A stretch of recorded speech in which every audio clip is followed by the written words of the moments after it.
How's it going, guys? Welcome back to the channel. Today we're doing something a little bit different, as I was in Yorkshire last week and had the opportunity to visit the Gear4Music store, which I've been to a couple of times in the past. I was given permission to film on the premises ahead of my arrival, so that was pretty cool of them, as some businesses can be a bit funny about it. I didn't get much filming done because there was guys playing through amps while I was there the entire time.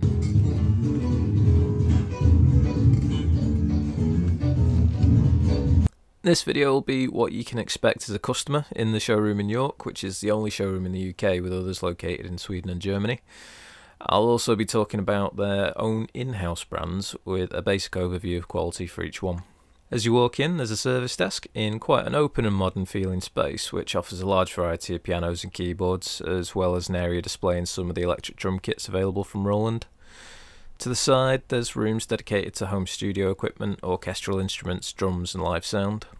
The drum room always appears to be well stocked compared to PMT stores, which have become increasingly disappointing over the last few years, but I'll cover PMT in another video. Gear4Music display a wide selection of acoustic and electric kits to suit most budget and ability ranges, as well as a good variety of cymbals. They even had display for kick pedals that are set up for testing, which is great for drummers who want to get a feel of the hardware before making a decision. My main focus, as always, is the guitar room, which has a completely different vibe to the rest of the building with dynamic lighting and mirrored walls, because obviously we want to know how we're going to look on stage before we part with our cash. Vanity will be our downfall. There's an acoustic room too, which had a big selection, but they all look the same to me. The walls are packed with all the current models from the usual manufacturers such as Fender, Yamaha, Epiphone and Ibanez, which is all to be expected, but the main displays are reserved for their own brands, Gear4Music, Sub-Zero and Hartwood. These three brands were the reason for my visit, as I wanted to get my hands on some of the models and check out the general quality under each name. The first model that caught my eye was a Gear4Music New Jersey Classic 2, which is basically a Les Paul Jr. shape with a single P90. It had a nice deep translucent finish, which is why I picked it up, then instantly regretted all of the life choices that led me to that moment. The back of the guitar was unfinished and the quality was non-existent. The binding appears to be drawn on and had smudged across the bare wood, as well as under the finish on the front. The basswood body was so light that I felt like I had to keep a tight grip on it to stop it floating away, and the fretboard is advertised as poplar laminate, which I guess is what matches must be made of. Overall, it's safe to say I wasn't impressed by this thing, especially at £130, which could buy you an Epiphone SL with enough change for a pint. Now, I've got a weakness for headless guitars. I don't know why, but I've built a few of the ugly little bastards over the years, and I'm currently in the process of chopping the headstock off another in my collection. With this in mind, I made a beeline for the Harlem headless model as soon as I noticed it. It's the cheapest headless guitar on the market by a huge margin, and with good reason. As I lifted it out of its display cradle, expecting an Excalibur moment, I felt ripped off without even purchasing it. In fact, Gear4Music now owe me money for the insult of calling this a guitar. The body is listed as basswood, which last time I checked wasn't code for polystyrene, and the neck is advertised as mahogany. I guess they make pallets out of mahogany then, because this felt like exactly the same rough timber. I've heard of guitars being referred to as having baseball bat necks, but this took the piss. The profile wasn't far off being the same as a tin of beans, and didn't appear to have any sort of taper at all. I couldn't even bring myself to get footage of me playing this abomination for fear of losing the will to touch a guitar ever again. This is priced at £200, which wouldn't even cover the amount of therapy I now require. This level of quality matches my experience of the Harlem X model I previously reviewed, and seems to be the same across the standard range. I did note in my Knoxville review that the select ranges appear to be better quality, but after seeing them in the showroom it seems to be a bit hit and miss. The exact same Knoxville Select model was on display, and it looked like the ash had rot because it was turning black in big patches under the finish. Fortunately, Gear4Music do have a decent returns policy, so if you order a guitar that turns out to be crap, you can return it within 30 days. Next I tried a couple of models from the Sub-Zero brand, which I always assumed were of a higher standard for the prog metal guitarists, somewhere along the lines of Harley Benson's Fusion line, but that assumption quickly went out the window when I picked up the Sub-Zero Generation, which looks somewhere between an Ibanez RG and a Jackson Dinky. It's still very light feeling for an older body, but at least felt slightly more substantial than the New Jersey. The fretboard felt just as cheap and dry though, and was actively absorbing any remnants of joy I had left in my soul. For the same price of £150, you'd be better off buying an actual Jackson Dinky. But what happens if we look at a more expensive Sub-Zero model? Surely an extra £80 will make a noticeable difference. It does, to a point. I tried out the Paradigm in a black pearl burst finish, which had locking tuners and luminlay side dots. Credit where it's due, it was comfier to play and didn't feel like it was sucking the moisture out of the immediate atmosphere, despite being the same maple laminate fretboard as the Generation. The switch and pot still felt as cheap and sloppy though, and there was a visible fault in the lacquer coat on the back. At £230 I think you'd be better spending your money on something like an Ibanez GRG 131DX and stick the other 20 quid in the collection for the singer's rehab bills. Now we move on to another Gear4Music exclusive brand, Hartwood. These guitars have got more of a retro look to them, which I dig, and they're pretty original designs overall with nods towards their inspiration.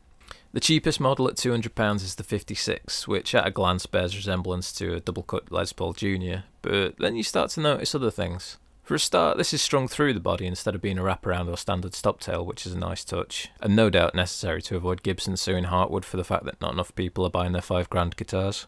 If it's string through, you naturally flip it over to look at how straight the ferrules are, which is when you spot the sexy curve at the heel, seamlessly hiding the neck join.